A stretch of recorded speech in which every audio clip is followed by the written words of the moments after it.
ఏదో ఆలోచిస్తున్నానులే కానీ నువ్వేంటి ఎప్పుడు లేదు కాలేజ్కి ఇంత తొందరగా వచ్చావు?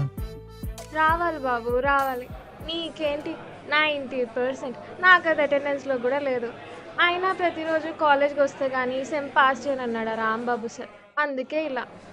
హ్మ్, మ్మ్. రోజు నేను ఒక్క మాట మాట్లాడితే 10 మాటలు మాట్లాడేవాడు. ఇప్పుడేంటి హ్మ్.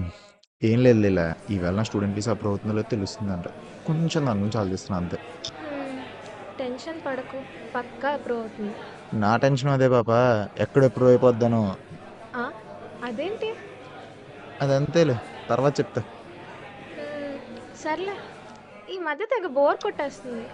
ఏమైనా ఇంట్రెస్టింగ్గా చేద్దామా? ఇంట్రెస్టింగ్గా కొన్ని మాట్లాడుకుందామా? ఇప్పుడు మన ఇద్దరం చేస్తుంది ఏంటి? ఇది మాట్లాడుకోవడం కాదు పాప, జస్ట్ మాట్లాడుకోవడం అంతే. నేను చెప్పే మాట్లాడుకోవడం, డీప్గా మాట్లాడుకోవడం, మనసు విప్పి మాట్లాడుకోవడం. అర్థమైందా? You know what, you are such an extro. Extrovert to extro జెన్జియా.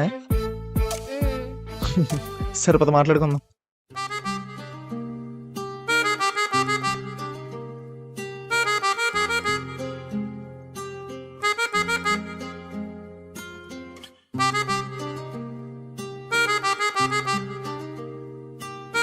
మరి మామూలుగా ఉండదు మరి. ఇంకేంటి? Hey, I love you. Oh so cute. ఒకసారి వాళ్ళిద్దరు అక్కడ ఏం చేస్తున్నారో చూడు. ఏముంది లేలా, ఆ మనిషి ఆ అమ్మాయికి ప్రపోజ్ చేస్తున్నాడు అంతేగా. సో క్యూట్ కదా. అందులో క్యూట్ ఏముంది లీలా?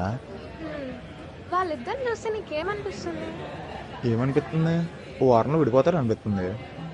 హా, నువ్వంతా షాక్ అవ్వకు, ఓ వారంలో ముద్దు పెట్టుకుని మరి విడిపోతారు. హే, నువ్వేది మనసులో దాచుకోవా, అన్నీ బయటకు కక్కేస్తావా? లీలా డార్లింగ్, నీకు నా నోటి మాట గురించి తెలుసు, నా నోటి దోల గురించి తెలియదు కదా. దా చెప్తా. లీలా, రేపొద్దున నీకు బాగా నచ్చేసి నువ్వు నాకు వచ్చి ప్రపోజ్ చేసేసి, ఓ అర్జున్ నువ్వు లేకుండా బతకలేనా నాకు చెప్పేసి, మన ఇద్దరం ప్రేమ పౌరాలు ఊరంతా తిరిగేసి, ఏ సంక్రాంతికో దసరాకు మంచి లంగావోని వేసి, మొహానికి ఒక కేజీ మేకప్ వేసి, ఓ అర్జున్ నేను ఎలా ఉన్నా నువ్వు నన్ను అడిగితే చాలా చండాలంగా ఉన్నాను మొహం మీద చెప్తా. అబ్బో, మ్మ్. నువ్వెవరికైనా ప్రపోజ్ చేసావా? లేదు చెయ్యాలనిపించలేదా ఎప్పుడు? లీలా, అబ్బాయిని ప్రతి ఒక్కరికి అందమైన అమ్మాయిని చూస్తే ప్రపోజ్ చేయాలని అనిపిస్తుంది. చేసే బాబు, నీకేంటి, ఎవరైనా పడిపోతారు. నువ్వు పడతావా? ఏంటి? అదే